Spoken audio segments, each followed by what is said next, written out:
morning, Leith. We have an interesting situation developing, I would say, with commentary from either side. The positive side on the 5% home deposit mainly seems to be coming from the government without a lot of explanation, as near as I can tell. But how do you see it? Yeah, honestly, mate, I think this is a really disastrous housing policy here. So just on Wednesday, the Albanese government released its first home guarantee scheme. So it came into effect. And what that basically is going to allow, it's going to allow almost all first home buyers to purchase a home with only a 5% deposit without requiring lender's mortgage insurance, with taxpayers, the government, guaranteeing 15% of all their mortgages. And the reason why this is significant is that it basically means that a whole bunch of buyers who previously couldn't afford to get into the market are now going to try and rush into the market. Those who could have purchased previously with a 20% deposit can now purchase higher priced properties with a 5% deposit. And all it's effectively going to end up doing is putting upward pressure on home prices. Now, this data has arrived at the same time as we've received the September house price results from Cotality and PropTrack and other data providers. And what they show is that basically the housing market is absolutely roaring upwards. So we've had 3 rate cuts. According to Cotality, the house price growth in September was the strongest for 2 years. We've also got auction clearance rates running at the highest level in years. According to the Westpac Melbourne Institute House Price Index, House Price Expectations Survey, so they do a survey every month of house price expectations. House price expectations are running at the strongest level for 15 years, Mike. So we have an absolutely rip-roaring housing market at the moment, and unfortunately, the federal government is about to pour a massive gallon of gasoline on top of it, and is going to basically push up house prices even higher. So the reason why this is such a bad policy is that whenever, and we've seen it for the last 25 years, every time there's been a demand-side policy, whether it's first home buyer grants, shared equity schemes, all those sorts of things, all it's ended up doing is pushing up home prices, right? So housing hasn't become more affordable. It's actually just pushed up the price. And it's ultimately just led to the housing market being more expensive, households carrying larger mortgages than they otherwise would, which then means that they end up spending a higher share of their lifetime's earnings on servicing that mortgage. And all this policy is going to do is the people who get in now will be okay, right? Because they'll get in before the price rises. But if you look at a first home buyer in, say, 5 years' time, or even 2 years' time, for example, once this deposit scheme has been factored into the price and the price surges, a first home buyer in a couple of years' time will end up just basically paying a higher price than they would have otherwise. They'll have to take out a larger mortgage than they would have otherwise. They'll have less of a deposit than they would have had otherwise. And ultimately, they'll be paying a higher share of their income on servicing that mortgage and to get in the market than they would have if this policy had never come around. So, and we're going to have basically households carrying more debt than they ever would have without this policy. Yes. It's terrible. So short-term sugar hit for, shall we say, early adopters, but then going to be much worse down the track and ultimately more expensive anyway. But just for the sake of argument, Leith, what if there's a black swan event and for some reason housing prices drop? We're going to have people who are already highly committed. Are they going to be caught in a situation where if they need to get out of the house, they're going to be running at a significant loss?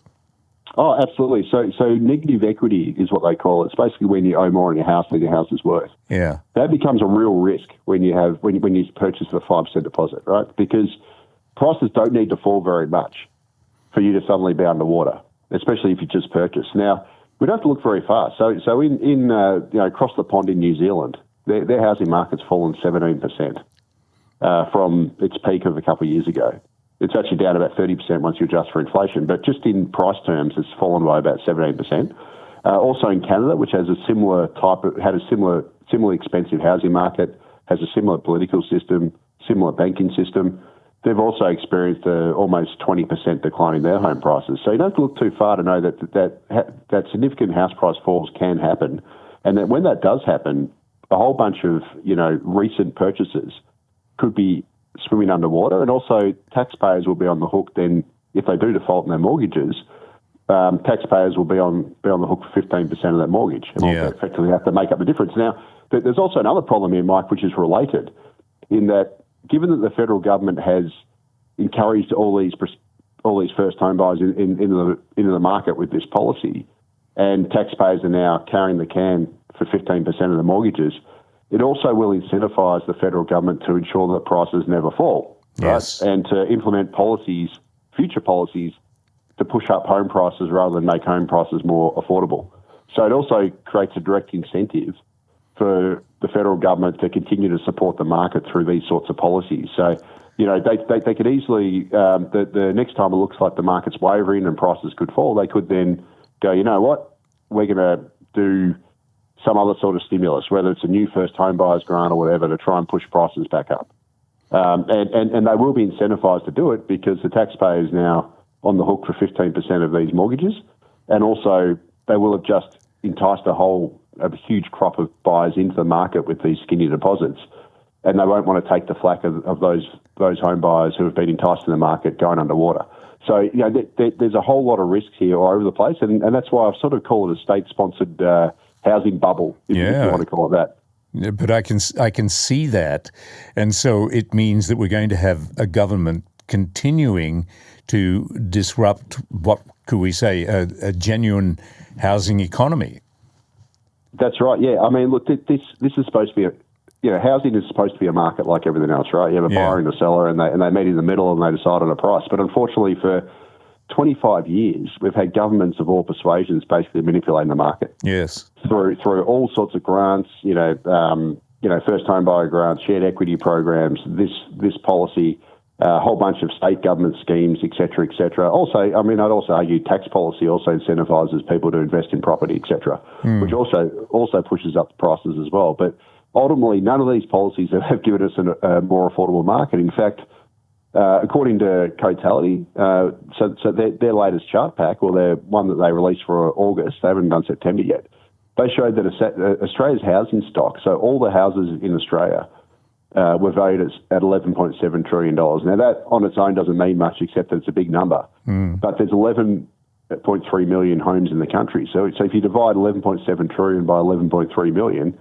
that means that the average dwelling in Australia, so it doesn't matter if that's in Sydney or in middle of nowhere, a bedsit, a house, whatever, if you just grab all the dwellings in the country and you average them out, in August they were worth $1,035,000.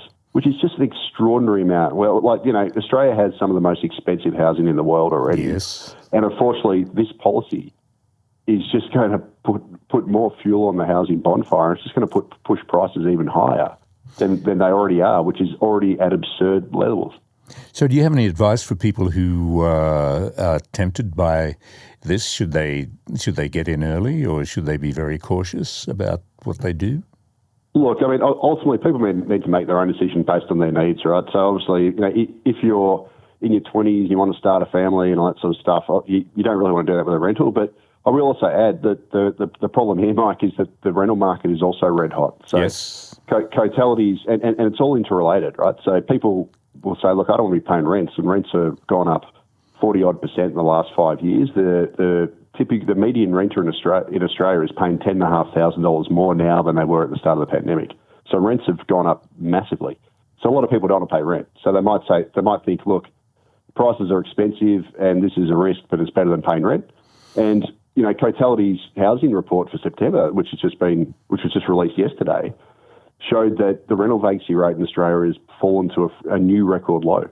So it's the lowest it's ever been, and rents are also beginning to rise again very, very strongly. So if you're a first-time buyer, you're really caught between a rock and a hard place here. You can either suffer in the rental market, suffering very low vacancy rates, potentially having to move every year, then struggling to find a rental, then having to pay through the nose for a rental, or you can do this and buy an overpriced property with a 5% deposit using this scheme. So unfortunately, those sorts of the first home buyers in Australia, or those who would be first home buyers, are really caught between a rock and a hard place. And a lot of that's down to this stupid policy. And on the rental side, the primary reason why the rental market's in shortage and has gone through the roof is because the federal government's running an excessive immigration program. Yes. Right? So we're bringing in far more people than we can build housing for. Yeah. And as a result, the rental vacancy rate's at a record low. The number of homes listed for rent, according to Cotality, is tracking 40% below the pre-pandemic level. So there's actually 40% less homes listed for rent. And at the same time as we're bringing in hundreds of thousands of people every year who need housing. So this is a diabolical situation here brought about by stupid policy. And unfortunately, instead of trying to address the fundamental causes of these policies, i.e. excessive immigration, stupid tax policies and all these other things, the government is instead ignoring those things and then just doing sugar hits like this, which actually make the situation worse because all they end up doing is just driving up prices. So, it's really a diabolical housing market here in Australia, unfortunately, and it's brought to us by idiotic government policies. Leith, I appreciate your time and comments as always. Thank you for that. Yeah, no problem, Mike, anytime. Leith Van Onselen, Chief Economist of the MB Fund and MB Super and co-founder of Macro Business.